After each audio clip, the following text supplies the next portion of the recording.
ये खबर KR मंगलम university द्वारा प्रस्तुत की गई है। बड़ी खबर इस वक्त तमिलनाडु से सामने आ रही है। तमिलनाडु में नई सरकार के गठन का रास्ता अब लगभग साफ हो गया है। खबर है कि थलपति विजय की पार्टी TVK राज्य में सरकार बनाने जा रही है। रिपोर्ट्स के मुताबिक CPI, CPM और VCK विजय की पार्टी को समर्थन देने के लिए तैयार हैं, बिना शर्त समर्थन। आखिर ये खेल हुआ कैसे? तमिलनाडु में विजय के सरकार में आने की स्क्रिप्ट भी किसी फिल्मी स्क्रिप्ट से कम नहीं है। आज हमारे साथ यहाँ पर स्टूडियो में अजय जी, हमारे वरिष्ठ सहयोगी हमारे साथ जुड़े हैं। उनसे हम समझेंगे कि आखिर तमिलनाडु में विजय के उदय का मूवमेंट कैसे बना। सर, आपका बहुत बहुत स्वागत है। सर, यहाँ पर तमिलनाडु में हमने देखा जिस तरह से जो पूरा यहाँ पर राजनीतिक माहौल देखने को मिल रहा है, जो राजनीतिक पिक्चर देखने को मिल रही है, यहाँ पर लगभग विजय जो है सरकार बनाते हुए दिख रहे हैं, मुख्यमंत्री बनते हुए दिख रहे हैं। ये आखिर हुआ कैसे? विजय के उदय का जो मोमेंट है वो कैसे बना? देखिए, वो तो पुरानी बात हो गई। अब चुनाव परिणाम के बाद अब सरकार गठन की जो प्रक्रिया चल रही थी, अब इसमें जो सस्पेंस था वो अब लगभग खत्म हो गया बिल्कुल। है। लेफ्ट पार्टियों ने ऐलान कर दिया है कि हम विजय के साथ जाएंगे। और अभी दो खबरें आ रही है। एक तो ये कि ये सरकार में शामिल भी हो सकते हैं या तो फिर बाहर से समर्थन दे सकते हैं। इसमें एक फैक्ट ये है कि ये लेफ्ट पार्टियां जो पिछले 2-3 दिनों से खुलकर समर्थन नहीं कर रही थी, इसके पीछे की कहानी भी अब खुलकर सामने आने लगी है। एक DMK के नेता हैं, उन्होंने कहा है कि हाँ, हमने इन लोगों पे प्रेशर किया था कि आप जो है उस तरफ नहीं जाइए। और ये खिचड़ी दोनों तरफ पक रही थी, AIADMK और DMK के बीच सरकार बनाने को लेकर। लेकिन लेफ्ट पार्टियों का कहना था कि हम AIADMK के साथ हम सरकार में नहीं जा सकते हैं, क्योंकि उनको भारतीय जनता पार्टी की जो अपनी उनकी छवि है, राजनीतिक कार्यशैली है, उनसे लेफ्ट पार्टियों की दूरी है। और वो बोल रहे थे कि हमारे वैचारिक स्तर पर इनसे भेदभाव है, तो इसलिए हम साथ नहीं जा सकते हैं। और दूसरी बात यह है कि DMK और AIADMK को ऐसा लग रहा है कि अगर विजय का उदय हुआ है और विजय यह सफर कर गए, अगर 5 साल तक सरकार चला ले गए, तो हमारी जो अस्तित्व है उस पर संकट हो जाएगा। मुझे 77 से लेकर 87 का दौर याद आ रहा है तमिलनाडु का, जब MGR ने करुणानिधि की सरकार को रोक दिया था। DMK सरकार नहीं बना पा रही थी।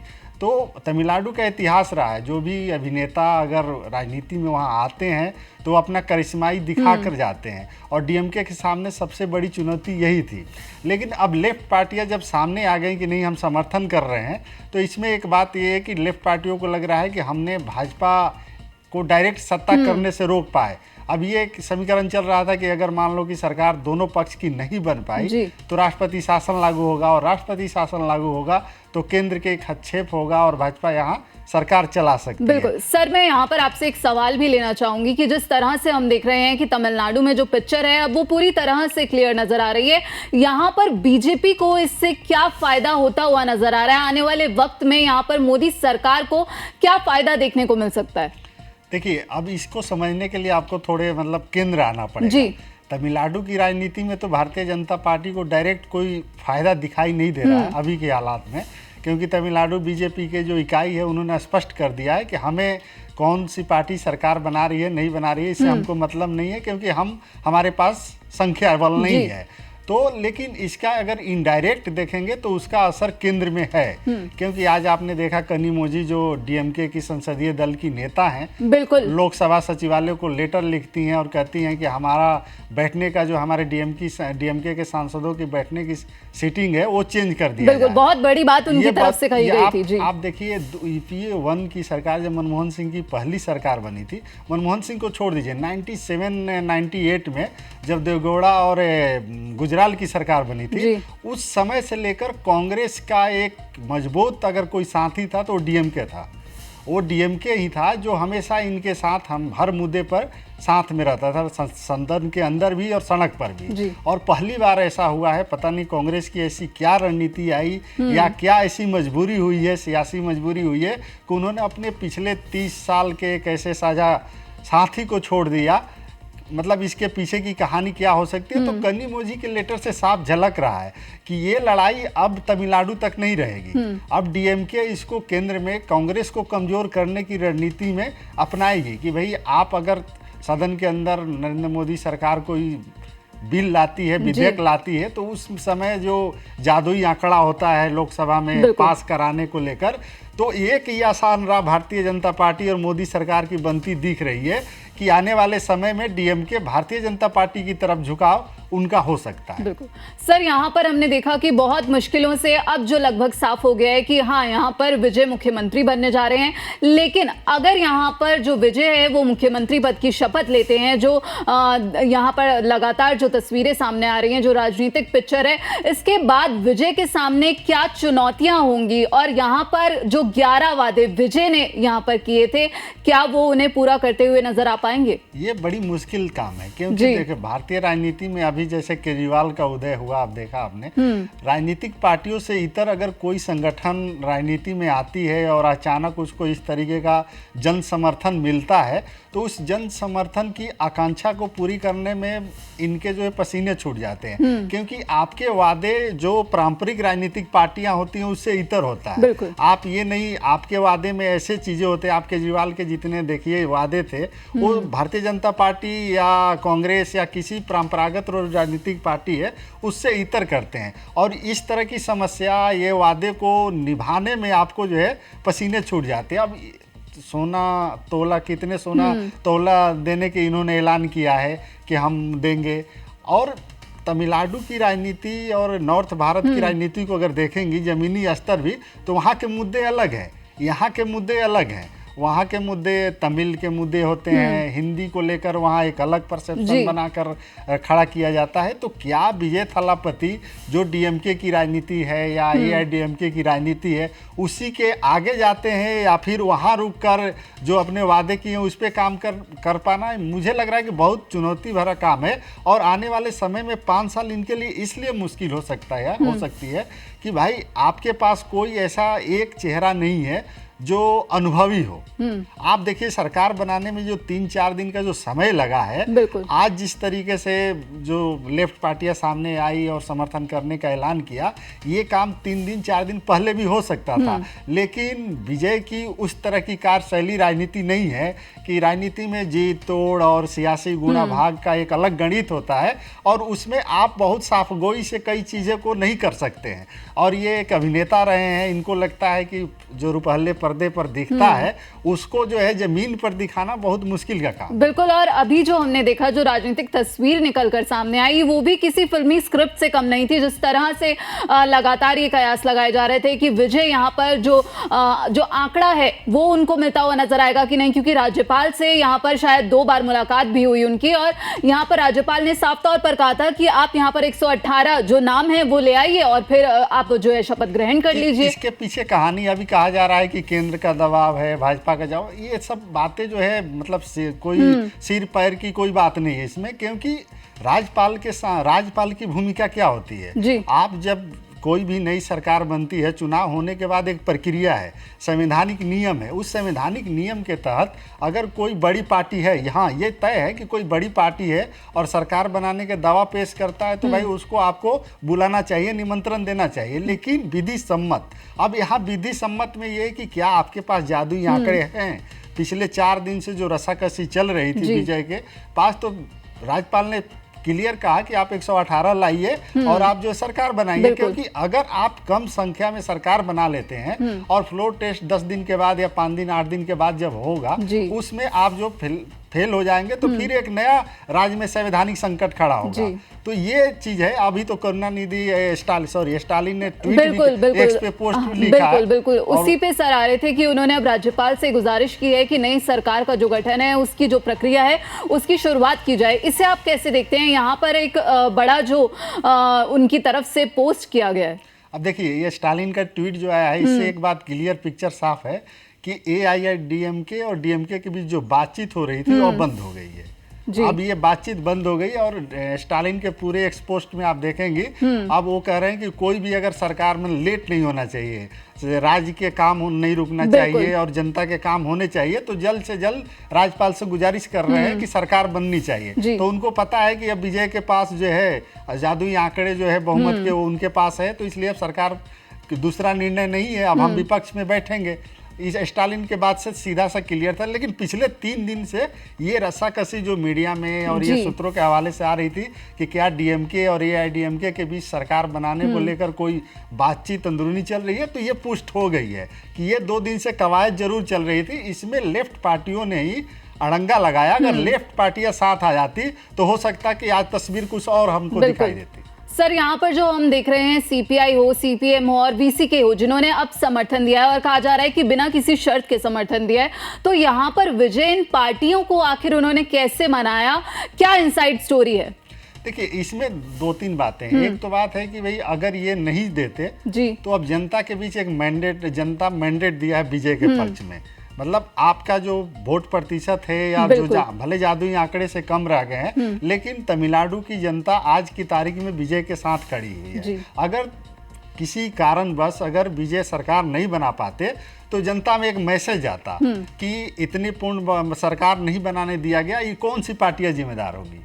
तो ये तो डीएमके नहीं होगी, ये जिम्मेदार यही छोटी पार्टियां जो लेफ्ट थी और जो दूसरी तमाम पार्टियां हैं। इस तरह के लोग जो है आरोप के घेरे में आते कि आपने तो सरकार नहीं बनाने दिया। बिल्कुल, और लगातार इसी वजह से भी सर यही कहा जा रहा था कि ये जो छोटे दल हैं ये अब महत्वपूर्ण भूमिका में नजर आएंगे। लेकिन लेफ्ट के सामने समस्या क्या थी? अभी देखिए, ये जो 3 पार्टियां आज समर्थन दे रही है, यही डीएमके के साथ भी थी।